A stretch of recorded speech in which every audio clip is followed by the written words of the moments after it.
Hi everybody, it's David Fleming here from the Toronto Realty blog, and joining me today from Mortgage Architects is my good friend Ben Sammut. Ben, thanks for doing this for me. Thanks for having me.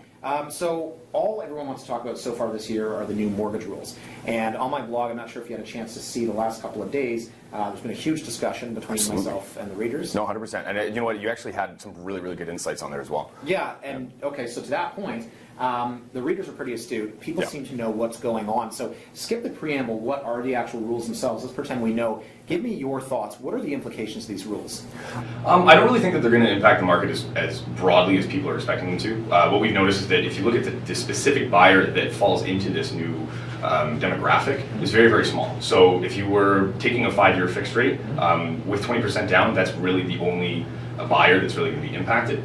If you had less than 20% down, if you were a variable, if you had a line of credit, if you had less than a 5-year term, you've already been stress tested. So in terms of the actual buyer pool that is now seeing their buying ability decrease, it's a very, very small chunk. Right, okay, so you and your dad, Joe Sammut, of course, you guys work together with Mortgage Architects. You guys have existing clients. You guys have clients that worked with you last year, some clients that were pre-approved, let's say. Tell me, I know without going into specifics and names, but you're working through a whole bunch of files right now. How many people do you find right now are affected by this, and if so, how?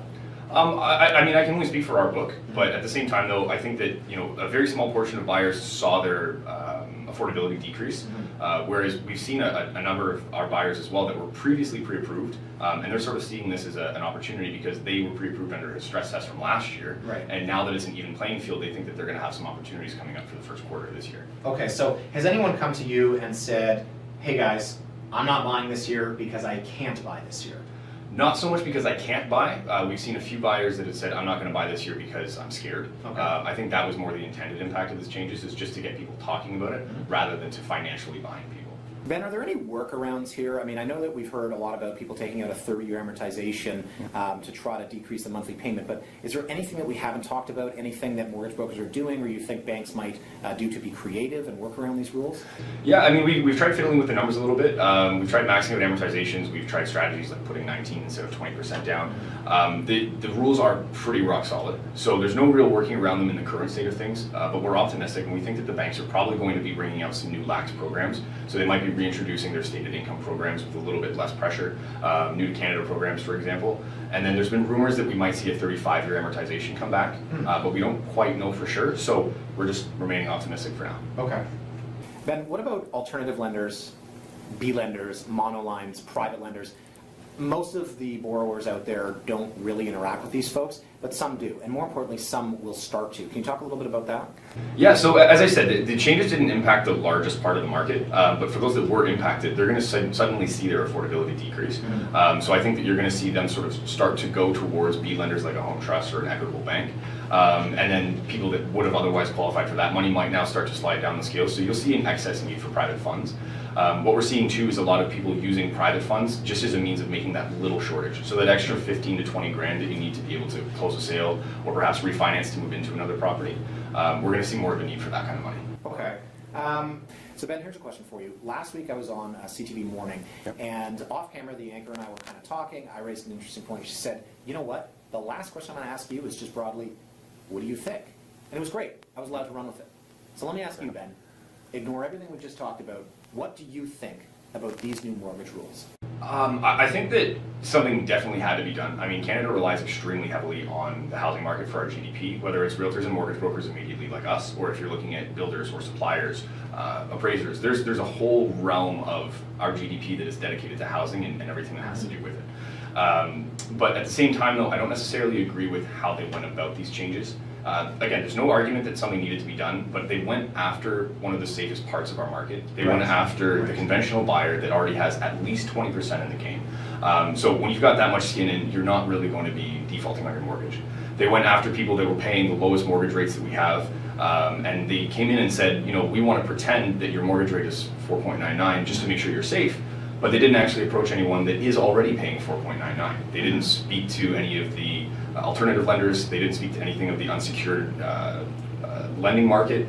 And I think that while we do really need to keep an eye on our debt in this country, we're really focusing on the wrong market. Interesting. Yeah, that's kind of the point that I made the other day on my blog, and One of the readers commented, or a couple of them commented on Wednesday's blog, and when I sort of try to make things not too political, but you know me, and I kind of said the government. Somebody chimed in and said, well, hold on a second. The OSFI is completely independent, and this has nothing to do with any government mandate. We're getting into a political conversation here. What do you think about that? Well, I mean, OSFI is government run.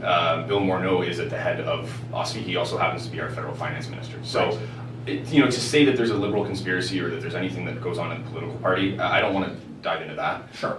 But there is still government involvement. They are a government organization. And I think that one of the biggest flaws we have right now is that you've got the Bank of Canada, you've got the Ministry of Finance, and then you have OSFI, all with equal power, all trying to make changes in the same space without communicating to each other. Right. So although you're trying to remove yourself from politics and for it to be non-partisan, there's still very, very much a liberal influence. Whether you vote for them or not, they are at the helm. Yeah, okay.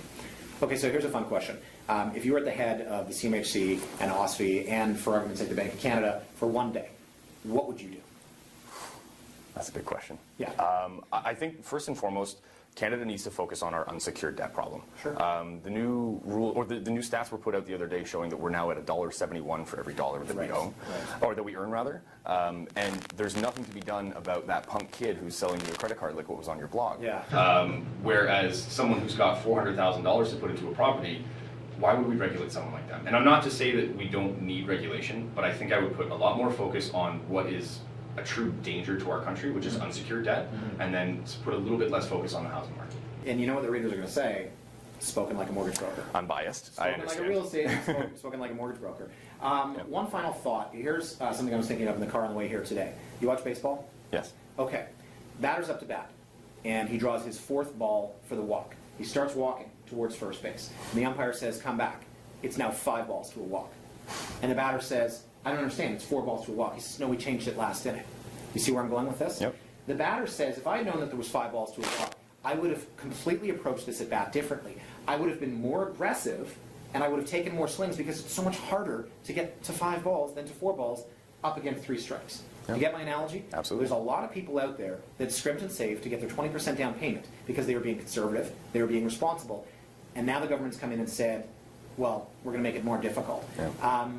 Fair, not fair, or is that just a leading question? That is, it's a tough question to answer, but I mean, I can see the frustration for someone that was ready to buy in November or December, maybe waiting until January, February, just because that would be a good market for them, and all of a sudden they've had the rug pulled out from underneath them. Yeah. So it's frustrating. In terms of fairness, I don't think there's ever fairness when someone comes in with a government policy, just because you can never make everybody happy. Fair point. But I mean, that's a perfect analogy. It was people that were preparing that might not have, been affected that much, and now they can't buy, they can't afford. So I think it just speaks to the idea that, if you are thinking of buying, just keep your hand on the pulse. Gotcha. Awesome. All right, Ben. Ben Sammut from Mortgage Architects, the son of the legendary Joseph Sammut, who couldn't be here today, unfortunately. Any questions, guys, follow up by email, and at Millennial Mortgage is where you can reach Ben.